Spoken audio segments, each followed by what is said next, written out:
Ngayon, tatlo sa pinakamakapangyarihang bansa na mayoryang Muslim sa mundo ay kakapirma lang ng isang kasunduan sa pagtatanggol sa isa't isa at napakasensitibo ng tiempo nito. Nagtipon ang Saudi Arabia, Turkey at Pakistan sa Mecca na siyang pinakabanal na lungsod ng Islam upang pumirma ng kasunduan na nagsasaad na ang pag-atake sa alinman sa kanila ay ituturing na pag-atake sa kanilang tatlo. Sama-sama, dala nila ang pangalawang pinakamalaking militar ng NATO, isang arsenal ng nuclear at ang pinakamalaking reserba ng langis sa mundo. At sinasabi nila na hindi ito laban sa Iran, ngunit halos tiyak na hindi kumbinsido ang Republikang Islamiko. Narito ang karagdagang ulat mula sa aming senior correspondent Ariel Ostragan.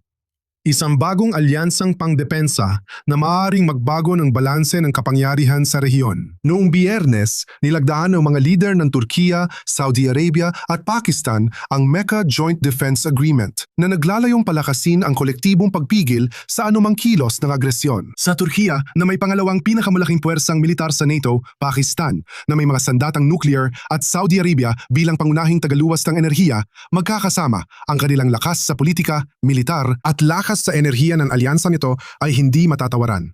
Sinabi ng tatlong bansa na ang alyansa ay hindi nakatuon laban sa Iran o anumang ibang bansa, ngunit naglabas ng patutsada ang Tehran laban sa Riyadh na nagsasabing tulad ng mga base ng US na hindi nagdala ng seguridad sa kaharian, ang pagkapit umano sa mga tuta ng Amerika ay hindi rin magdadala sa kanila ng seguridad. Ang mga bansa sa rehiyon ay nakakaramdam ng palamba dahil sa hindi tiyak o hindi mapagkakatiwala ang katanghian ng mga garantiya ng seguridad ng US, ngunit nananatiling kailangan ng US para sa mga bansa sa rehiyon, lalo na para sa mga nasa Gulpo.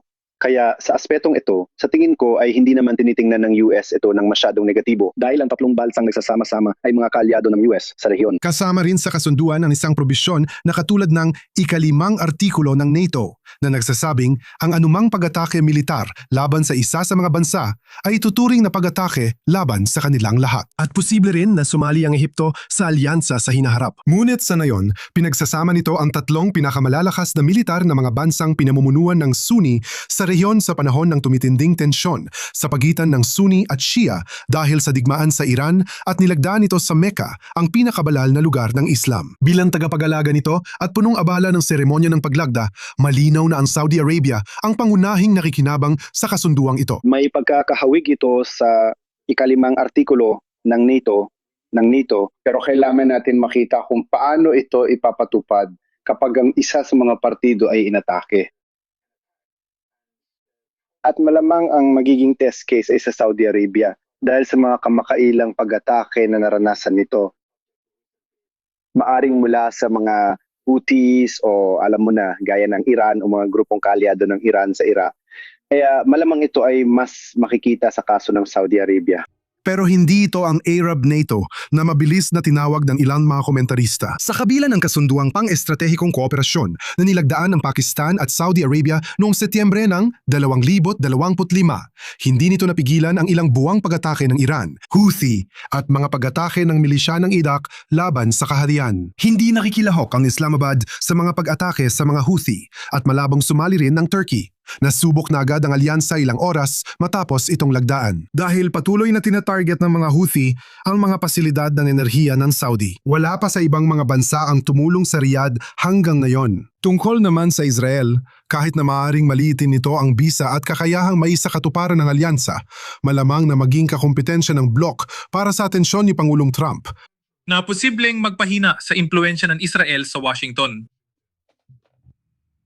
Ngayon, makakasama natin ang eskolar ng Gitnang Silangan na si Dalia Ziada at si Aditya Rajkul, Senior Executive Editor para sa National Security at Strategic Affairs sa NDTV. Siya ay nakikipag-ugnayan sa atin mula sa India. Gusto kong batayan kayong dalawa sa pagsama sa amin. Alam mo, Dalia, gusto kitang tanungin. Ang alyansang ito ay nalagdaan sa Mecca. Iyan ang pinakabanal na lungsod ng Islam. Pinag-isa nito ang Turkey, Saudi Arabia, Pakistan na may isang uri ng Artikulo 5 na sugnay ng sama-samang depensa. Pero ilang oras lang matapos ang paglagda, inatake ng mga Houthi ang mga pasilidad ng enerhiya ng Saudi at ni isa sa Turkey o Pakistan ay hindi tumulong sa Riyadh. Kaya siguro ang tanong ay kung ito ba ay isang tunay na kasunduan sa depensa o isa lang itong magarbong pahayag na pampolitika na natutunaw agad sa mismong sandaling sinusubok ito. Oh, salamat Natasha at masaya akong makasama ka pati na rin ang iyong panauhin mula sa India. Sa totoo lang, ang pinapanood natin ngayon ay hindi naman talaga isang anti-Iran na koalisyon gaya ng ipinapakalat.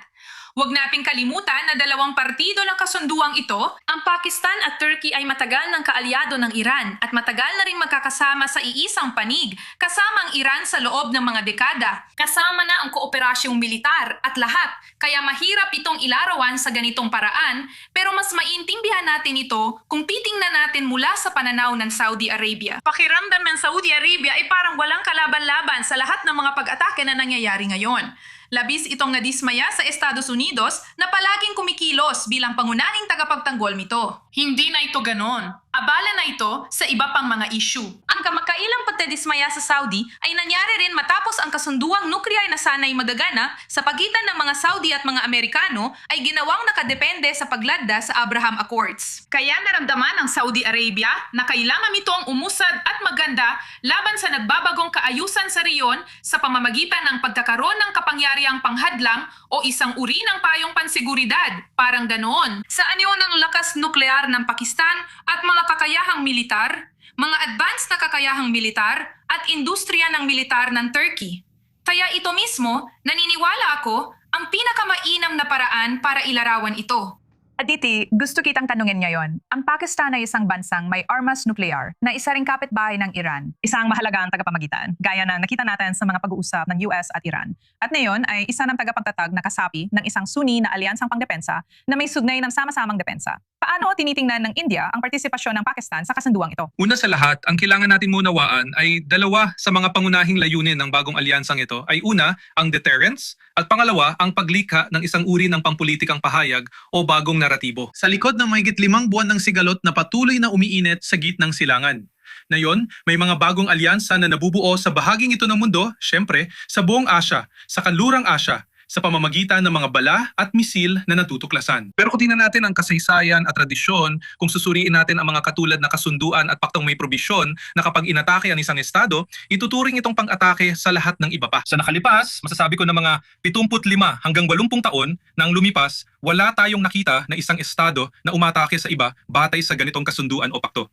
Ang tanging pagbubukod, marahil, ay noong 1939 nang ideklara ng UK na alam mo, konflikto laban sa Alemanya nung sinubukan ng hukbo ni Hitler na mag-udyok at mag-anunsyo ng pananakop at pag-atake laban sa Poland. Mula noon, wala na tayong nakita. At kung pagbabasehan ang nakarang isang taon, malinaw nating alam na ang Saudi at Pakistan ay nagkaroon ng katulad na uri ng kasunduan. Nagpadala nga ang Pakistan ng mga sundalo nito sa ilang base sa Saudi Arabia, pero hindi natin nakita na nagpaputok ang Pakistan ng kahit isang misil o kahit isang bala, maging laban sa Iran o laban sa mga Houthis. Kaya hindi malinaw ang praktikalidad o ang mga kondisyon na itinakda. Dahil kung kailangan talaga itong magsilbing panghadlang, dapat gawing publiko ang buong dokumento. Pero hindi naman publiko ang buong dokumento, hindi ito makikita. Kaya parang isang uri ito ng naratibo na itinatakda. Sa kabilang banda, ang huling punto na gusto kong sabihin ay kilala rin ang Pakistan bilang isang pandaigdigang taga-suporta ng terorismo.